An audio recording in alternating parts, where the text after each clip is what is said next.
ఇదే కాకుండా వారు ఆ రోజు ఏం చెప్పిండ్రు,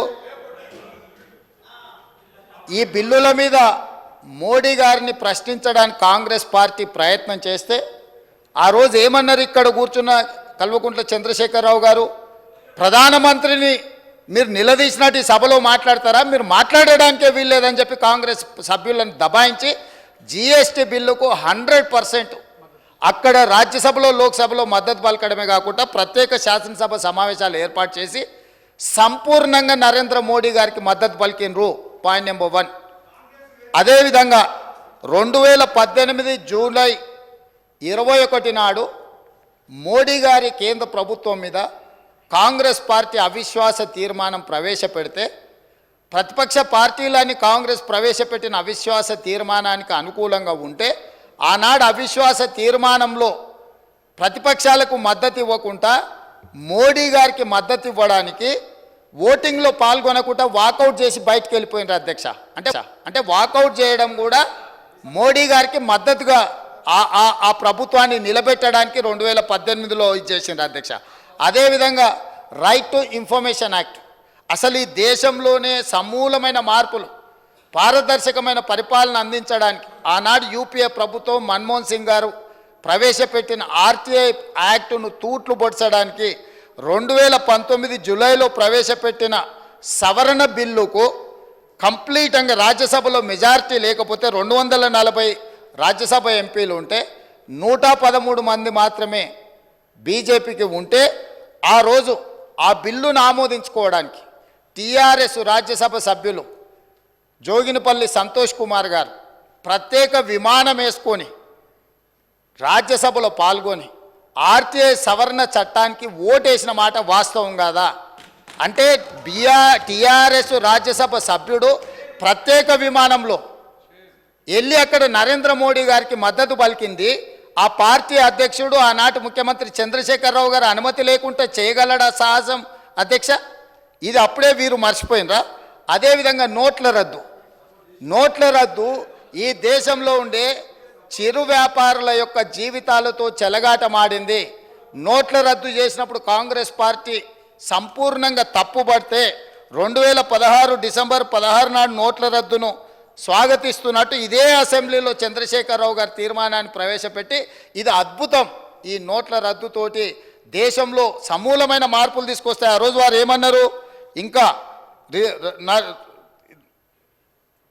ఈ నోట్ల రద్దుతోటి పూర్తిగా మార్పులు జరుగుతాయి, ఎప్పటి నుంచో నేను ఇట్లాంటి గొప్ప గొప్ప మార్పులు తీసుకురావాలనుకుంటున్నా, దీని ద్వారా ఈ మొత్తం వ్యాపారాలు అన్నీ బాగుపడతాయని చెప్పారు. కానీ చివరికి ఆ నోట్ల రద్దుతో ఏమైంది అధ్యక్ష, జీడిపి ఇప్పటి దగ్గర వారు గొప్పలు చెప్పారు కదా జీడిపి గురించి, ఈ నోట్ల రద్దుతోనే 2% జీడిపి తగ్గిపోయింది అధ్యక్ష ఈ దేశంలో. దాంతో దాదాపుగా 3 నుంచి 3.5 లక్షల కోట్ల రూపాయల నష్టం జరిగిందని చెప్పి నిపుణులు నివేదికలు ఇచ్చిండ్రు అధ్యక్ష. ఆ నోట్ల రద్దుకు మద్దతు పలికిందే వీళ్ళు అధ్యక్ష. ఇదే సభలో తీర్మానం చేసి గొప్ప నిర్ణయం అని పొగడ్తలతో ముంచెత్తిండ్రు అధ్యక్ష. ఇదే కాదు, 2017లో రాష్ట్రపతి ఎన్నికలు జరిగినాయి అధ్యక్ష. ఆనాటి బీజేపీ అభ్యర్థి రామ్నాథ్ కోవింద్కు వీళ్ళందరూ లైన్లో నించొని ఓట్లేసిండ్రు అధ్యక్ష. అదేవిధంగా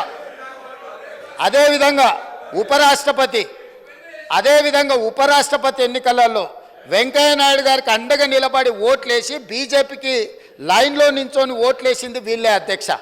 అంటే ఎన్నికల్లో కూడా బీజేపీకి అనుకూలంగా ఓట్లేసి ఈరోజు ఆనాటి నుంచి ఈనాటి వరకు మేము పోరాటాలు చేస్తున్నాం అని చెప్పి సభ ద్వారా ప్రజల్ని తప్పుదో పట్టించే ప్రయత్నం చేస్తున్నారు అధ్యక్ష. అదేవిధంగా ఆర్టికల్ 370 రద్దు చేసిన రోజు ఆర్టికల్ 370లో కంప్లీట్గా కేంద్ర ప్రభుత్వానికి నేను సాక్షి, సభలో 370 రద్దులో వీళ్ళు పోయి నరేంద్ర మోడీ గారికి మద్దతు పలికిండ్రు అధ్యక్ష. ఇదే కాదు అధ్యక్ష, ట్రిపుల్ తలాక్ విషయంలో కూడా 2019 జూలై 30 నాడు ట్రిపుల్ తలాక్ రాజ్యసభలో చర్చలో ఓటింగ్లో పాల్గొనకుండా బయట కూర్చొని ట్రిపుల్ తలాక్ వీళ్ళు సంపూర్ణంగా మద్దతు పలికి పాస్ చేయించిండ్రు అధ్యక్ష. అదేవిధంగా అధ్యక్ష, అంతర్రాష్ట్ర నదీ జలాల వివాదాల సవరణ బిల్లు అధ్యక్ష 2019 ఆగస్టు పార్లమెంట్ సమావేశాల్లో ప్రవేశపెట్టిన అంతర్రాష్ట్ర నదీ జలాల వివాదాల సవరణ బిల్లు, డ్యామ్ సేఫ్టీ బిల్లు కూడా టీఆర్ఎస్ స్పష్టంగా మద్దతు పలికింది అధ్యక్ష మోడీకి. అదేవిధంగా రాజ్యసభ డిప్యూటీ చైర్మన్ ఎన్నికకు సంబంధించి 2018 ఆగస్టులో రాజ్యసభ డిప్యూటీ చైర్మన్ ఎన్నికల్లో బీజేపీ ఎన్డీఏ అభ్యర్థి అయిన జేడీయూ అభ్యర్థి హరివంశ్ నారాయణ సింగ్కు టీఆర్ఎస్ స్పష్టంగా మద్దతు పలికింది అధ్యక్ష.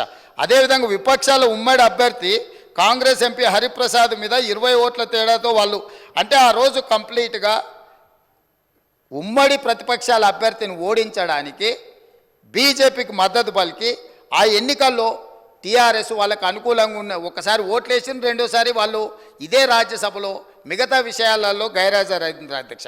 అదేవిధంగా సాగు చట్టాలు ఇప్పుడు వారి చట్టాల గురించి ఇక్కడ తీర్మానం అంటుండే అధ్యక్ష. పార్లమెంట్ ప్రొసీడింగ్స్ తీద్దాం అధ్యక్ష.